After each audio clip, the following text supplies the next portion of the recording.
धर्मराज बोले कि हे जनार्दन, आपने ज्येष्ठ मास के शुक्ल पक्ष की निर्जला एकादशी की कथा सुनाई। अब आप कृपा करके आषाढ़ मास के कृष्ण पक्ष की एकादशी की कथा का वर्णन कीजिए। इस एकादशी का क्या नाम है, इसका महात्म क्या है, सो वर्णन कीजिए। तो श्री कृष्ण भगवान बोले कि हे राजन, आषाढ़ मास के कृष्ण पक्ष की एकादशी का नाम योगिनी है। इसके व्रत से सारे पाप जो है नष्ट हो जाते हैं और वह मुक्ति को देने वाली है। हे राजेश्वर, ये एकादशी तीनों लोगों में प्रसिद्ध है। इसके व्रत से सारे पाप जो है नष्ट हो जाते हैं। मैं आपसे एक पौराणिक कथा सुनाता हूं, आप ध्यानपूर्वक सुनो। अलगापुरी नाम की नगरी में एक कुबेर नाम का राजा राज्य करता था। वह शिव का परम भक्त था।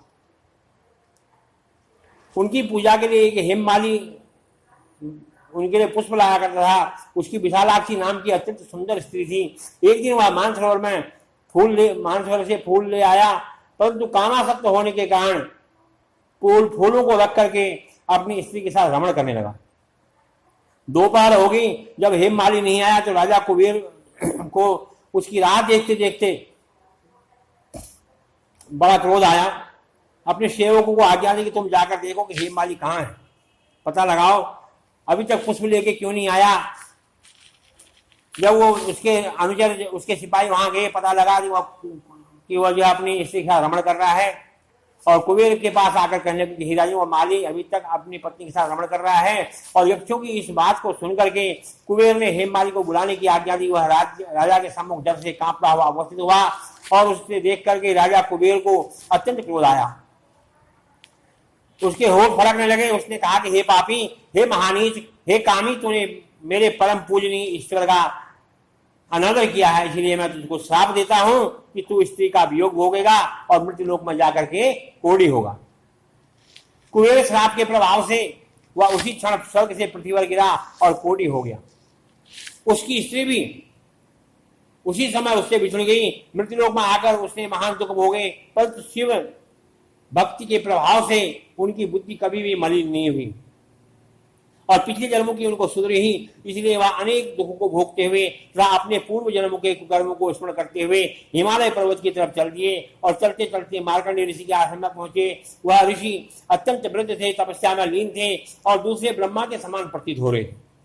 उनका आश्रम ब्रह्मा की सभा के समान शोभायमान हो रहा था। उनको देख करके हेममाली वहां गया और उनको प्रणाम करके उनके चरणों में गिर पड़ा। उसको देख करके मार्कंडेय ऋषि बोले कि तू कौन है, क्या खोटे कर्म तूने किए जिससे तू कोढ़ी हुआ है, इस महान दुख को भोग रहा है। इस पर हेममाली बोला कि हे मुनि, मैं यक्षराज कुबेर का सेवक था, मेरा नाम हेममाली है। मैं राजा की पूजा के लिए नित्य प्रति फूल लाया करता था। एक दिन अपनी स्त्री के साथ विहार करते करते देर हो गई और दोपहर तक फूल नहीं पहुंचा पाया तो राजा ने मुझको श्राप दे दिया।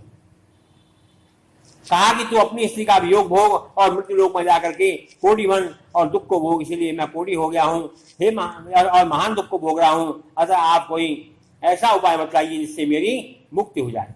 इस पर ऋषि बोले कि हे भाई, तूने मेरे सम्मुख आकर के सत्य वचन कहे, इसीलिए मैं तेरे उद्धार के लिए एक व्रत बतलाता हूं। यदि तू आषाढ़ मास के कृष्ण पक्ष की योगिनी नामक एकादशी का व्रत करेगा विधि पूर्वक तो तेरे सारे पाप नष्ट हो जाएंगे। इस पर हेममाली बहुत प्रसन्न हुआ और मुनि के वचनों के अनुसार योगिनी एकादशी का विधि पूर्वक उसने व्रत किया, जिसके प्रभाव से वह फिर अपने पुरातन रूप में को आ गया और अपनी स्त्री के साथ विहार करने लगा।